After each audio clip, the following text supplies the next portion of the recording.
So, Rosé finally gave us her full-length solo album, Rosie. An album named after her, her nickname. You'd think this would be a personal, introspective body of work, a deep dive into who she is beyond the stage, right? Wrong. Rosie is one of the most bland and forgettable albums I've heard in a while. Despite some decent writing moments, this feels like an album that time-traveled from 2016. And not in a good way. Halfway through, I forgot which song was which because they all started to blend together into one repetitive love letter to an ex we never met. The album starts with Number One Girl, an upbeat track that tries to be a confidence anthem, but ends up sounding like a Fifth Harmony B-side from a decade ago. The production is overly clean, synthetic, and dated. Rosé's voice is run through enough auto-tune to flatten out any real emotion. It needed more edge. Next track, 3 a.m., is soft, breathy vocals over a sleepy instrumental. This one's meant to feel intimate, but it feels empty. She sings about late-night thoughts, but the lyrics stay on the surface. Ditch the basic acoustic loop.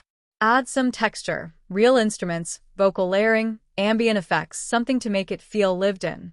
And vocally, she needed to feel the lyrics, not just recite them. Then we move on to 2 Years. This is where the repetition starts to kick in. Another ballad about a breakup, and we're only 3 tracks in. The chorus hits like a soft thud, and the imagery is non-existent. It's all, we were happy / then we weren't. This is where people need to stop comparing her to Taylor Swift. Taylor builds worlds with metaphor and layered meaning. 2 Years sounds like something that could have been written by Avril Lavigne circa 2013, or even Dixie D'Amelio on a moody day. It's not bad, just basic. Then we have the title track, Toxic Till the End. The title promises something. Drama, venom, fire. Instead, we get limp production and flat vocals. The hook is oddly upbeat for a toxic love song, and it creates this tonal confusion that kills the mood. Some darker synths, a more intense delivery, and actual storytelling. Right now, she's saying the word toxic a bunch, but we don't get why. Show, don't tell. The next track, Drinks or Coffee, is a fresh breather. It's a cute concept, but was a dead execution. This track could have been her Begin Again, a slice-of-life moment where she opens up. But instead, it sounds like a commercial jingle with lyrics, with a less glossy production. If she leaned into indie pop, stripped it down to vocals and one instrument, this could have felt real. But now? It's playlist filler. We move on to the star track APT with Bruno Mars. The one hit, the only hit, and it's carried entirely by Bruno Mars' songwriting and melodic structure. His fingerprints are all over it, and that's why it works. But even then, the chorus is so annoyingly repetitive, you'll be humming it against your will. But honestly, it sounds generic like every other mid-2010s pop hit. APT feels like a Frankenstein mashup of Locked Out of Heaven, Love Me Harder, and any Zayn song from 2015. It's catchy, but it's also unoriginal. We move on to Game Boy, a metaphor that might have worked in 2012. She calls her lover a Game Boy, which is okay. Nostalgia bait. But the lyrics don't go anywhere with it. The production is bubblegum pop, but not in a fun way, in a dated way. It would have been fun leaning fully into the video game metaphor with creative production choices. 8-bit sounds, glitch effects, anything. But again, the song plays it safe and gets lost in the shuffle. After a power track like APT, the album feels like a sleepy journey. The next track is Stay a Little Longer. At this point, the album just starts repeating itself. Another sad breakup ballad. It's well written. But haven't we already heard this same song in tracks 2, 3, and 4? This song could have been the emotional centerpiece of the album, but it ends up blending in.